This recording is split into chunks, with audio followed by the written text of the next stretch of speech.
Nakilala mo sir? Ako yung Senator J.V. Gibbs po from Radyo Pilipinas Presidential Broadcast Service sa Southern Leyte Provincial Station. Senator, kumusta po yung first time na pag-visit niyo po dito sa bayan ng Ilocos? Yeah, sa wakas, dito kasama ko nga si Mayor at yun, nag-Indian kasi ako nung June last year, hindi ako nakalanding dito, I should have come from Sogod. Kaso, ang sama pa rin ng weather, bumalik yung ulan-ulan last year, hindi na ako nakalupad. So, ang end day, I've come back now. And I'm very happy naman, masaya naman yung crowd, mga iba-ibang barangay workers at lahat nahirapan. Sabi ni Mayor, 50% ng bukid ng palay medyo sira-sira at tinamaan ng El Nino. So, kinahanglan, buligan na lang, gamay ng bulig para sa ating mga mag-uuma. And sana makatulong kahit papano itong 3,000 pesos kaya nasabot naman tanan nga makuri, lisod ka ayaw karon El Nino, tapos papasok na naman, nauna lang naman ang Leyte, papasok naman kami meron. Papasok na naman ito La Nina, puro ulan naman. So, ang advice ko na lang, sana i-repair natin, i-rehab, ayusin natin lahat ng mga yung mga lugar na maraming small irrigation canals kasi fully irrigated up to 50% ng Ilongos and the other areas. We should prepare for La Nina kasi if we clean up the canals, we clean up the irrigation dikes and small dams and lahat ng imbakan ng tubig, kahit pa paano yung lugi ng El Nino baka ma-recover pa sa La Nina pag maraming tubig. So we have to prepare na hindi naman babaha ng todo-todo at maraming imbakan ng tubig. Maswerte pa kayo dito kay sa Cebu, grabe kainit. Dito kahit paano nag-umpisa yung ulan, may cloud kahit paano. So you're much protected. So yun, swerte na rin. El Nino, the government, unang-una, syempre, walang magawa. Ayuda talaga right away kasi yun naman ang emergency. At ang DA, nagbibigay ng 5,000 pesos kada farmer. Pero sana, ang aton mga LGU, pakialaman itong RSBA ng DA. Kasi nalulugi ang Visayas, konti lang nakalista. Bulok na yung listahan ng DA, ng Department of Agriculture. May mga ngaran na disappeared na, mga bago, wara. So, we have to update it and we need the help of the LGU. So, I think pakialaman na lang nila. And yung farmers, meron 3,000 peso transport subsidy. Itong DSWD, may nagihapon, I think, upwards of 1.3 billion for El Nino. So, I think it's very, very important that mag-claim tayo. Alam naman niyo na uuwi sa listahan yan. In the meantime, some of our rice land here is covered by insurance. Pwede mag-claim ng insurance, pwede rin mangutang. Siyempre, nakadlok mangutang kahit walang pambayad. Pero still, I think maganda naman ang record ng Ilongos sa rice at saka malaking bagay yung irrigated. And credit assistance and sana, palibasa kain kami ng kain ng mga kakanin dyan. Dapat may processing, may value adding para mapakita rin sa ibang lugar. Maraming kanin, taas-baba ang presyo. So, kailangan talaga na i-process, value add, gumawa ng other products para kahit hindi anihan, nabebenta pa rin ang maayos na presyo. Okay, magandang umaga po sa iyo, Senator. Si Eric Costiniani po sa West Leyte Weekly Express News sa Ormoc City nakabase.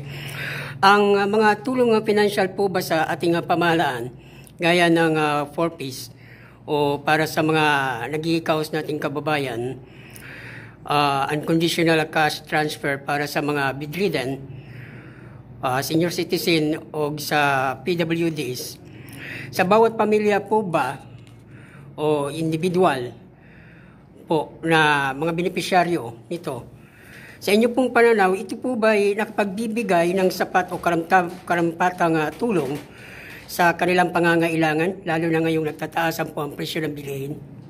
Hindi talaga. Talagang kulang ang bigay. Alam natin yung 4-piece nakapako na sa mga halaga na ilang taon na nakalipas. Pero yung inflation, yung pagtaas ng presyo, hindi talaga nakakahabol. So malaking problema yan. Isa pa, ang 4-piece para lang sa may mga anak na under 18 years old. Para sa bakuna at edukasyon. Pero ito ay conditioned on their going to school and vaccination. But the others are excluded, like bedridden seniors and the PWDs and the solo parents. Lahat yan wala sa 4-piece. Kaya sinasakop yan ng AIX. Pero kailangan ayusin natin ng maigi at once and for all talagang bigyan na natin ng tulong. Ngayon, may magandang balita naman sa senior citizens. Ito na 1,000 pesos, 1,000 kada buwan para sa marginal seniors, sa mga indigent seniors. Sa wakas, mahatag na this year, 2024. First time. First time ito, 1,000 kada buwan. So, hopefully, masakop na lahat. May konting kulang pa eh. Pagkaalam ko, bitin pa rin eh. Pero yun ang na-approve sa budget. At least for the first time. Kasi malaki na yung utang natin, mga nakaraang taon.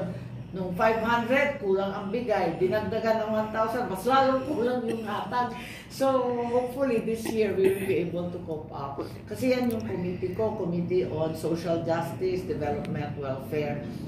Talagang ngayon, maski ang middle class, maski may trabaho, maski minimum wage, hindi na kaya talaga yung inflation. Masyadong mataas ang gasolina at puro imported, kaya wala naman tayong magawa. Tipid-tipid. Right now, ang kuryente natin, naka-red alert ang Luzon, naka-yellow alert ang Visayas. So, we have to be very careful and understand na kailangan medyo tipid-tipid din sa tubig at saka sa kuryente. Okay. Najib Cubio, ma'am, from our Maril FM Ilomos. My question is, we have our hospital here. Bigay ito ng papa niyo. Ay, yung lumang hospital. Yes, ma'am. Ano This is Emiliano Melgaso Memorial Hospital. The only hospital catering 5 towns. But we are in dire need of facilities. Is that a DOH hospital? No. No, it's provincial. Yes, ma'am.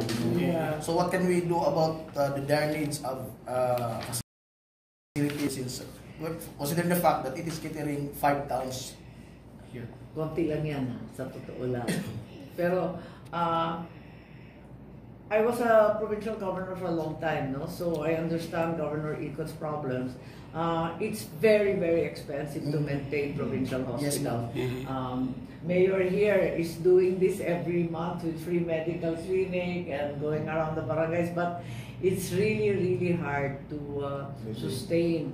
So I think that we really have to help each other and find ways and means. Ako kung ano-anong ginawa ko ay kino-consignment ko na yung mga test and lab, kino-consignment pati yung medicine. So you just pay what you use. Kasi you cannot buy it naman, you don't have budget. Wala tayong budget. So yung pay as you use, pati yung CT scan, pati yung dialysis, kung sino lang ang maservisyohan, yun lang ang babayaran ng LGU. Tapos, in-outsource ko pa, pati yung laundry, pati pagkaon. Kasi talagang masyadong mahal. Very expensive, no? Even all this was very, very difficult to sustain. That's the reason why I understand why they have difficulties. Ang tumulong ko lang dyan, may konting medical assistance ako. And if it's a DOH accredited hospital, it's very simple to assist some of the patients. I have some special concerns in health. Yung isa, yung heart warriors, yung mga bata na pinanganak na may butas sa puso. If they need open heart surgery, I assist them personally because it's part of my advocacy. My kids were born with a hole in the heart, so I like to help kids in that area. It's an almost magical experience kasi pag naayos yung butas na sarahan, talagang yung bata talagang liliksit at tatangkad. Ang ganda ang tignan, very happy occasion. The other thing is dialysis, of course, kasi I help also pag kailangan. Makamahal ng dialysis. Yung tatay ko matagal nag-dialysis kaya naawa ako sa pamilya na may nagda-dialysis. Kawawa, masyadong malaking perwisyo, gastos sa lahat. So, yes, I help with that. And of course, the status of the provincial hospitals.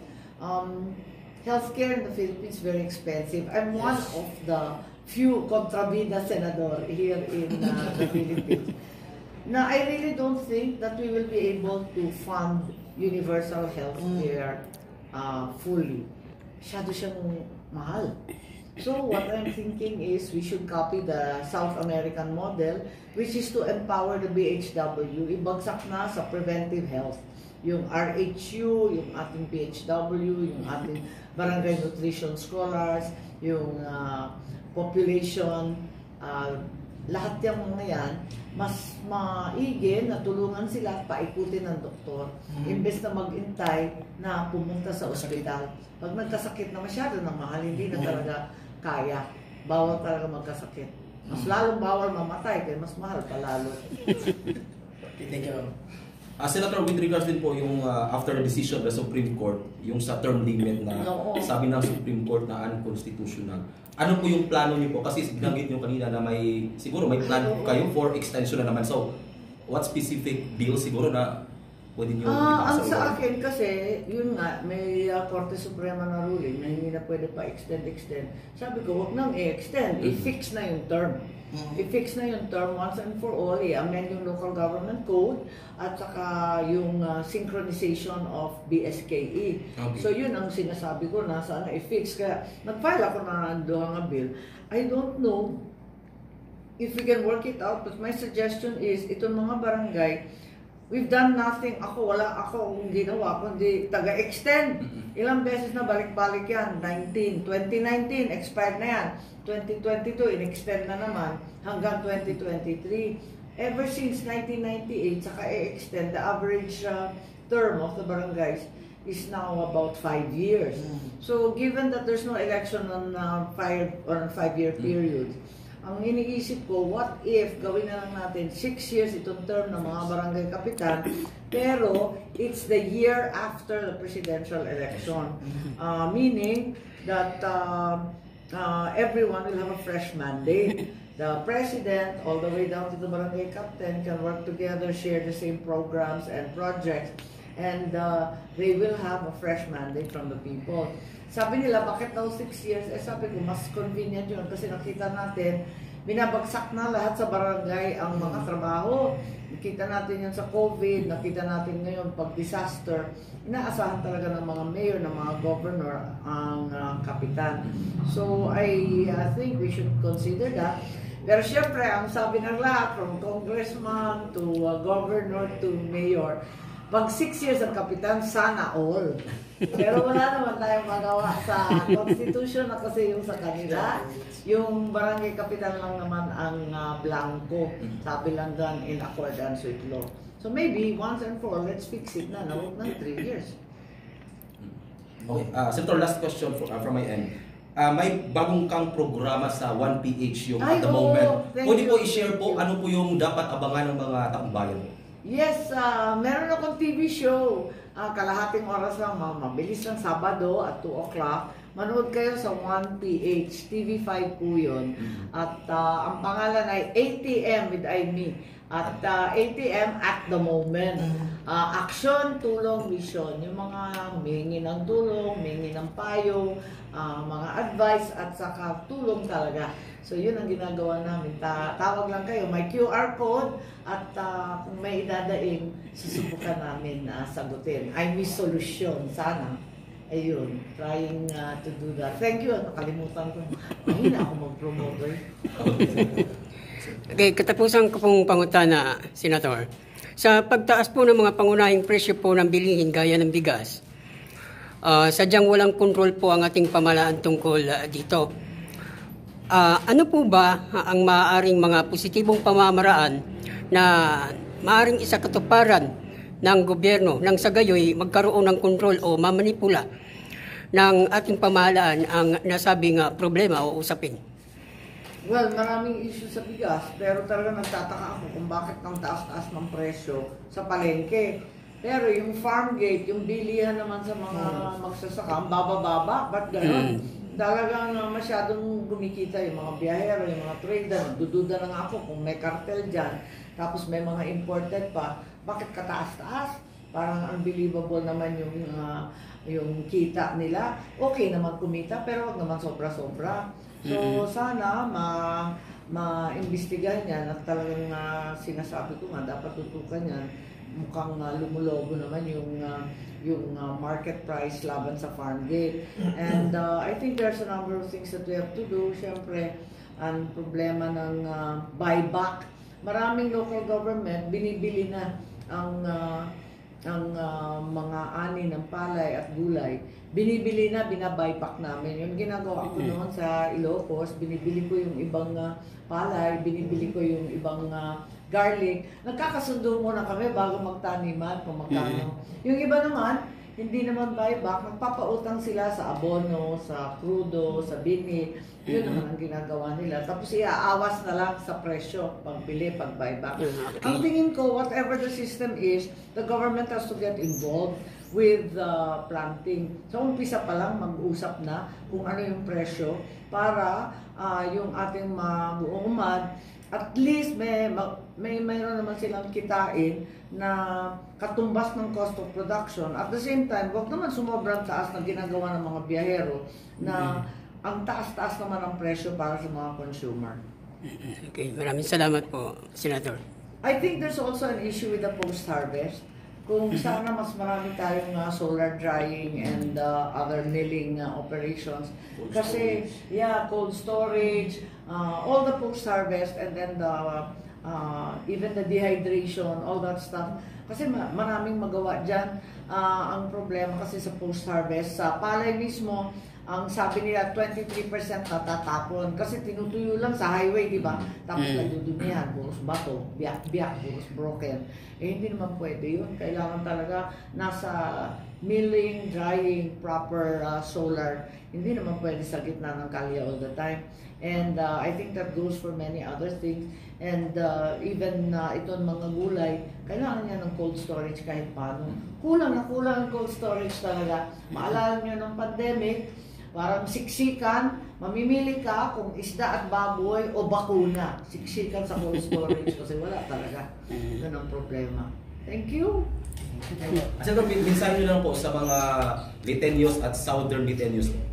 Naku, tanang mga waray nun. Dagang salamat sa mainito nga pagdawat hakon, dire pati panahon mainiton gapon. Pero masaya naman ako kay nakauwi ako. Thank you very much. Asahan ninyo itong El Nino. Talagang kailangan natin gawa ng paraan, ayuda man o tulong sa mga mag-uruma at talagang tulong din sa mangingisda. Asahan ninyo, nandito lang ako. Pag sumunod yung La Nina, sobra naman yung tubig, pero kaya natin yan. Ang mga taga-Leyte pa, kayang-kaya. Thank you. Okay, thank you.